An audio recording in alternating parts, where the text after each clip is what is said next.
ಸಾಮಾಜಿಕ ಜಾಲತಾಣಗಳಲ್ಲಿ ಕರ್ನಾಟಕದ ಮಹಿಳೆಯರಿಗೆ 5,000 ಆರ್ಥಿಕ ನೆರವು ನೀಡಲಾಗುತ್ತಿದೆ ಎಂದು ಸುದ್ದಿ ವೇಗವಾಗಿ ಹರಡ್ತಾ ಇದೆ.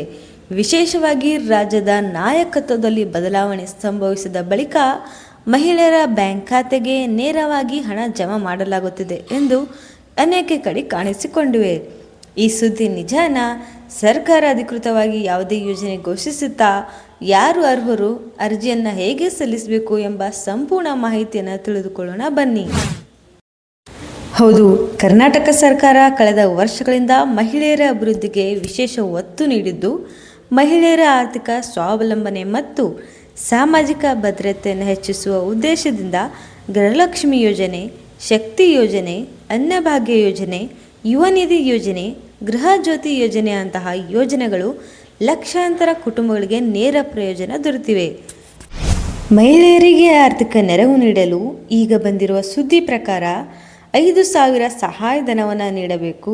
ಆ ಹಣವನ್ನು ಅವರ ಬ್ಯಾಂಕ್ ಖಾತೆಗಳಿಗೆ ನೇರವಾಗಿ ಜಮಾ ಮಾಡಿಸಿ ಮಹಿಳಾ ಸಬಲೀಕರಣ ಆಗಬೇಕು ಎನ್ನುವ ಉದ್ದೇಶವಿದೆ.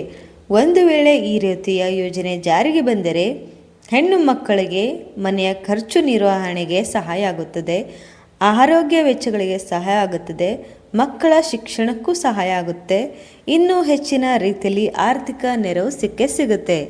ಈ ತರಹದ ಯೋಜನೆ ಜಾರಿಗೆ ಬಂದಾಗ ಯಾರು ಅರ್ಹರಾಗಬಹುದು ಅಂದರೆ ಕರ್ನಾಟಕದ ಕಾಯಂ ನಿವಾಸಿಗಳಾಗಿರಬೇಕು, BPL ಮತ್ತು ಅಂತ್ಯೋದಯ ಕಾರ್ಡನ್ನು ಹೊಂದಿರಬೇಕು, ಕುಟುಂಬದ ಮುಖ್ಯಸ್ಥೆ ಮಹಿಳೆಯೇ ಆಗಿರಬೇಕು, ಆದಾಯ ತೆರಿಗೆ ಪಾವತಿಸದಿರಬಾರದು, ವಾರ್ಷಿಕ ಆದಾಯ ಕಡಿಮೆ ಇರಬೇಕಾಗುತ್ತೆ. ನೆನಪಿರಲಿ, ಯಾವುದೇ ಯೋಜನೆಯಿಂದ ಹಣ ಬರಬೇಕು ಅಂದರೆ ಮೊದಲು ಆಧಾರ್ ಮತ್ತು ಬ್ಯಾಂಕ್ ಅಕೌಂಟ್ ಲಿಂಕ್ ಆಗಿರಲೇಬೇಕು. ಮತ್ತು ಯಾವುದೇ ಅರ್ಜಿಯನ್ನು ಸಲ್ಲಿಸಬೇಕಾದ್ರೆ Aadhaar card, ration card, passbook photos, passport size photos, ಜಾತಿ ಪ್ರಮಾಣ ಪತ್ರ, ಆದಾಯ ಪ್ರಮಾಣ ಪತ್ರವನ್ನು ತೆಗೆದುಕೊಳ್ಳಿ. ಮಹಿಳೆಯರಿಗೆ ಹೆಚ್ಚುವರಿ ಆರ್ಥಿಕ ನೆರವು ನೀಡುವ ಯಾವುದೇ ಯೋಜನೆ ಜಾರಿಗೆ ಬಂದರೆ ಒಳ್ಳೆಯ ಬೆಂಬಲ ಆಗುತ್ತೆ. ಸರ್ಕಾರ ಇನ್ನೂ 5,000 ಸಹಾಯಧನದ ಕುರಿತು ತನ್ನ ಅಧಿಕೃತ ವೆಬ್ಸೈಟ್ನಲ್ಲಿ ಪ್ರಕಟ ಮಾಡಿಲ್ಲ.